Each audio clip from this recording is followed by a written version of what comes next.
Assalamualaikum warahmatullahi wabarakatuh. Kita ketemu lagi dalam mata kuliah dasar epidemiologi. Pada topik kali ini kita akan membahas tentang studi kohort, yaitu salah satu penelitian observasional analitik. Adapun capaian pembelajaran pada topik ini yaitu mahasiswa dapat menjelaskan perbedaan studi case control dan cohort. Apa bedanya antara case control dan cohort? Yang kedua, mahasiswa dapat menjelaskan karakteristik desain studi cohort. Dan yang ketiga, dapat menerapkan dengan benar desain studi cohort. Ada 3 capaian pembelajaran yang harus dikuasai. Ya. Membedakan case control dan cohort, menjelaskan karakteristik atau sifat-sifat studi cohort, kemudian dapat menerapkannya dengan benar. Ini adalah studi cohort. Ya. Penelitian ini merupakan penelitian observasional analitik yang memiliki tingkatan yang tinggi. Penelitian ini digunakan untuk menjelaskan pengaruh suatu paparan dari suatu faktor risiko di masa sekarang terhadap kejadian penyakit atau masalah kesehatan di masa datang. Jadi, secara ringkas, kalau sekelompok masyarakat, sekelompok populasi pada kondisi sekarang memiliki faktor risiko, sedangkan sekelompok yang lainnya tidak memiliki faktor risiko, lalu diikuti ke depan sekian waktu sampai masa inkubasi penyakit itu terjadi, mana di antara yang berisiko dan tidak berisiko yang mengalami penyakit, atau sebesar apa kejadian penyakit pada kelompok berisiko dan sebesar apa pada kelompok yang tidak berisiko. Lalu diperbandingkan di situ, bisa dihitung besarnya risiko suatu faktor terhadap kejadian penyakit. Populasinya adalah populasi sehat. Artinya, kedua kelompok yang diteliti, baik yang memiliki faktor risiko maupun yang tidak memiliki faktor risiko, dua-duanya dalam kondisi yang sehat. Dan harus dibuktikan dengan cara yang sama bahwa kedua populasi adalah populasi yang sehat. Kemudian populasi sehat itu dibagi menjadi 2, yaitu populasi yang terpapar faktor risiko atau populasi yang memiliki faktor risiko dan populasi yang tidak memiliki atau tidak terpapar faktor risiko. Kemudian kejadian penyakit pada kedua kelompok diamati di masa yang akan datang. Ini adalah sifat umum atau karakteristik dari studi cohort. Ada 2 jenis cohort, yaitu cohort retrospektif dan cohort prospektif. Fenomena yang saya gambarkan tadi itu lebih cenderung pada cohort prospektif, di mana pada masa sekarang ini, misalnya kita akan meneliti pada kondisi sekarang ini, kita memilah populasi sehat, kita pilih jadi 2, populasi yang terdapat faktor risiko dan populasi yang tidak terdapat faktor risiko. Populasi yang memiliki faktor risiko dan populasi yang bebas atau tidak memiliki faktor risiko. Lalu kedua kelompok ini kita amati ke masa yang akan datang tentang kejadian penyakit pada masing-masing kelompok ini. Ini adalah cohort prospektif. Kemudian yang cohort retrospektif adalah mengamati paparan faktor risiko dari masa lalu yang jauh, ya, masa lalu sebelum sakit terhadap kejadian penyakit yang timbul di kemudian hari. Cohort retro ini dapat digambarkan dengan jelas ya, pada data misalnya begini. Kita tahu bom atom Hiroshima itu dijatuhkan pada tanggal 6 Agustus 1945. Ya, pada tahun 45 bulan Agustus itu dijatuhkan bom atom di kota Hiroshima dan Nagasaki. Nah, di lokasi jatuhnya bom atom itu ada sekelompok tentara yang terpapar langsung Dan di saat itu juga ada sekelompok tentara yang saat itu berada di kota yang sama tapi jauh dari lokasi pemboman sehingga tidak terdampak radiasi. Ada tentara yang terkena radiasi dan ada tentara yang tidak terkena radiasi bom nuklir tadi. Nah, secara teoritis radiasi nuklir bisa berdampak pada terjadinya kanker kulit setelah beberapa belas atau beberapa puluh tahun.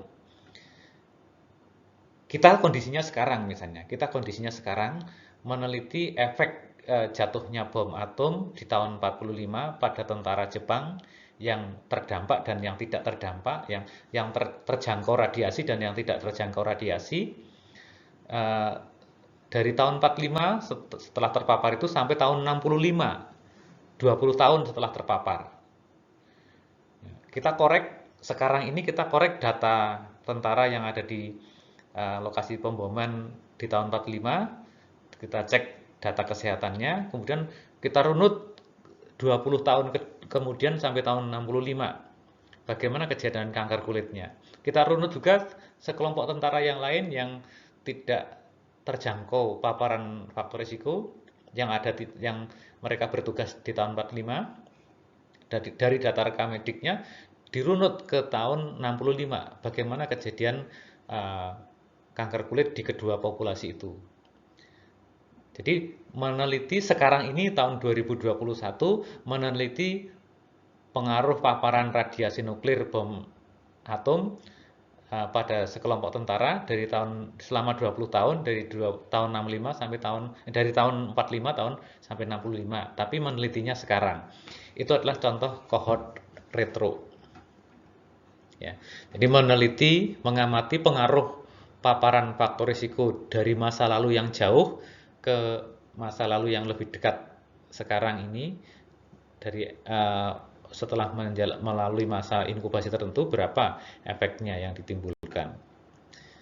Bagaimana efek yang ditimbulkan? Ini adalah cohort retro. Kemudian studi cohort ini merupakan studi longitudinal. Longitudinal itu artinya sebuah penelitian yang mengikuti perjalanan waktu, baik dari masa lalu yang jauh ke masa lalu yang dekat, maupun dari masa sekarang ke masa depan, mengikuti perjalanan waktu. Informasi yang dihasilkan merupakan bukti yang terbaik dari penelitian observasional. Jadi penelitian observasional yang kelasnya paling baik adalah studi cohort. Karena hasil studinya setara dengan eksperimen. Mengapa setara dengan eksperimen?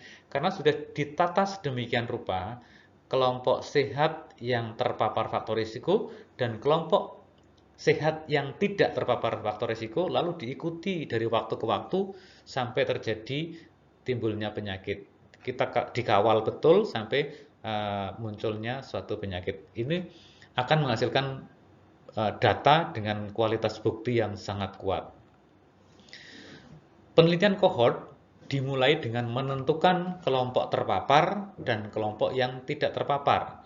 Kelompok terpapar sebagai kelompok yang berisiko dan kelompok tidak terpapar merupakan kelompok pembanding yang tidak berisiko. Kedua kelompok ini masih dinyatakan sehat dari penyakit yang akan diteliti.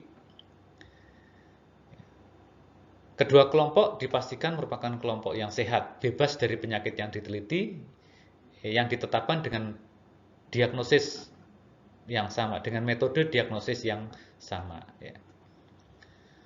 Kejadian penyakit kemudian diukur, ditelusuri, diamati ke waktu yang akan datang pada kedua kelompok, baik yang terpapar faktor risiko maupun yang tidak terpapar faktor risiko. Ini gambar desainnya seperti ini. Ini adalah perjalanan waktu dari sekarang ke masa yang akan datang. Nah, sekarang pada kondisi sekarang ini cohort prospektif ya. Cohort prospektif kita menentukan populasi sehat. Populasi sehat itu didiagnosis dengan metode yang sama, dengan metode tertentu ya. Lalu dipilah menjadi dua, kelompok yang memiliki faktor risiko ya, dan kelompok yang tidak memiliki faktor risiko. Kelompok yang terpapar faktor risiko dan kelompok yang tidak terpapar faktor risiko. Lalu diikuti ke masa yang akan datang terkait dengan kejadian penyakitnya.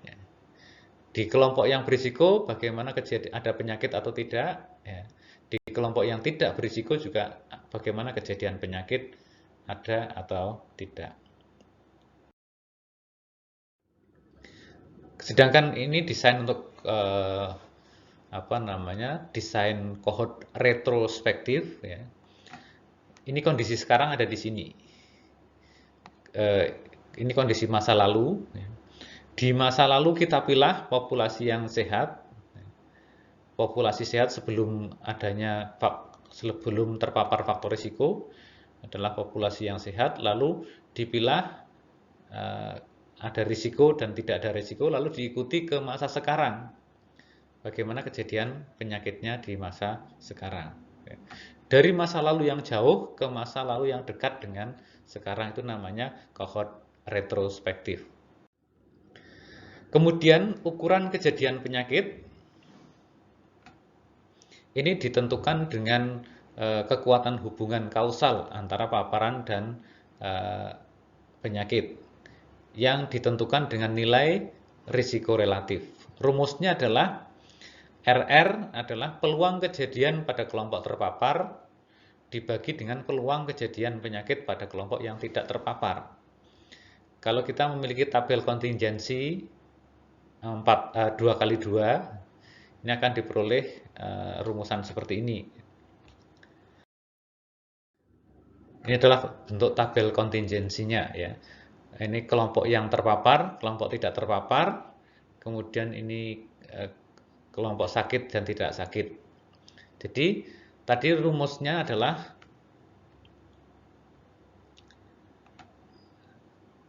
peluang penyakit pada yang kelompok yang terpapar. Ini kelompok terpapar jumlahnya A plus B. Yang sakit adalah A. Berarti peluang terjadinya penyakit pada kelompok terpapar adalah A per A plus B. Dibagi peluang penyakit pada kelompok yang tidak terpapar. C per C plus D. Nah, ini RR sama dengan A per A plus B dibagi dengan C per C plus D.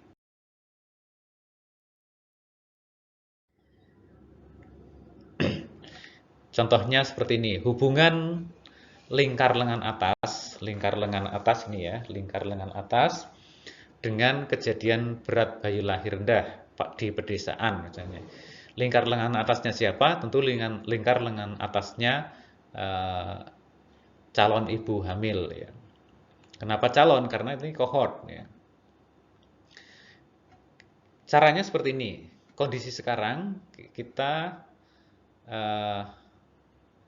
menentukan lingkar lengan atas calon pengantin. Misalnya kita menelitinya bekerja sama dengan KUA atau puskesmas. Ketika ada calon pengantin mendaftar di KUA, kemudian vaksin di puskesmas, kita minta untuk jadi responden. Kalau mau, kemudian diukur pengantin putrinya, diukur lingkar lengan atasnya.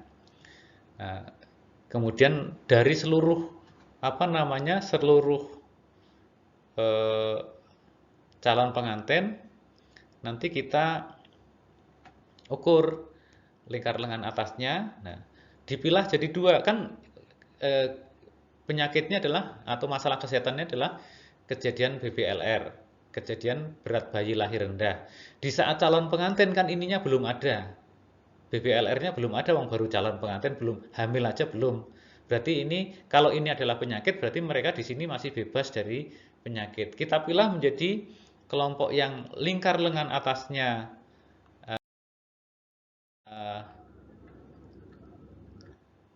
kurang dari 23,5 cm. Ini berarti kurus orangnya, dibandingkan dengan kelompok yang lingkar lengan atasnya lebih dari 23,5 cm. Ini berarti kurang energi protein. Kalau ini tidak kurang energi protein. Lalu kita ikuti 9 bulan kemudian atau 1 tahun kemudian ketika dia hamil, kemudian kita ikuti kelahirannya, apakah BBLR ataukah BBLN. Ini adalah cohort prospektif. Ya. Studi cohort prospektif itu seperti ini. Dari calon pengantin yang belum hamil, ya, dipilah kondisi kecukupan gizinya. Yang lingkar lengan atasnya kurang dari 23,5 cm adalah kurang energi protein, kurang energi kronis, ya. Sedangkan ini yang lingkar lengan atasnya lebih dari 23,5 cm adalah tidak mengalami kekurangan energi kronis. Dari kedua kelompok lalu diikuti 9 bulan sampai bayinya lahir. Itu adalah cohort prospektif. Kemudian dari situ kita analisis datanya, ya. Dari kelompok yang berisiko A per A plus B dibagi dengan yang tidak berisiko C per C plus D. A adalah kelompok terpapar, ya, kejadian penyakit pada kelompok yang terpapar, ya. Kemudian sedangkan C adalah kejadian penyakit atau kejadian BBLR pada kelompok yang tidak terpapar. Lalu dihitung dengan rumus ini besarnya risiko. Contoh, ya, ini contoh perhitungan. Misalnya yang terpapar dari 120 orang ini, yang terpapar faktor risiko adalah kelompok terpaparnya yang sakit 40, yang tidak BBLR 10, jumlahnya 50. Sedangkan yang tidak terpapar, yang BBLR 20, yang normal 50, jumlahnya 70. Dari sini RR sama dengan A per A plus B, berarti 40 per 50, dibagi dengan C per C plus D, 20 per 70. Sehingga perhitungannya menjadi seperti ini. Lalu dihitung sehingga hasilnya lingkar lengan kurang dari 23,5 berisiko 2,8 kali lebih besar untuk terjadi kelahiran BBLR daripada kelompok yang normal. Ini seperti itu cara membacanya, ya. Kemudian besar sampel pada studi kasus kontrol dan kohort ini sama, ini rumus besar sampelnya. N1 sama dengan N2 karena memang ada kelompok kasus dan kelompok kontrol, atau kalau pada studi kohort ada kelompok berisiko dan tidak berisiko. Di besarnya adalah dalam kurung Z alfa kalikan akar 2PQ plus Z beta kalikan akar P1Q1 plus P2Q2 dikuadratkan dibagi dengan P1 minus P2 dikuadratkan. Apa itu Z alfa, PQ, beta, dan sebagainya ada di sini. Ya. Yang terpenting adalah sebetulnya adalah antara P1 dan P2, ya. Yang terpenting itu di sini data P1 dan P2, terutama adalah P2-nya. Kejadian penyakit pada kelompok yang tidak terpapar, ya. Itu menjadi kata kunci untuk terjadinya untuk menentukan besarnya sampel. Nah, bagaimana rumus besar sampel studi case control dan cohort dapat kita lihat di sini.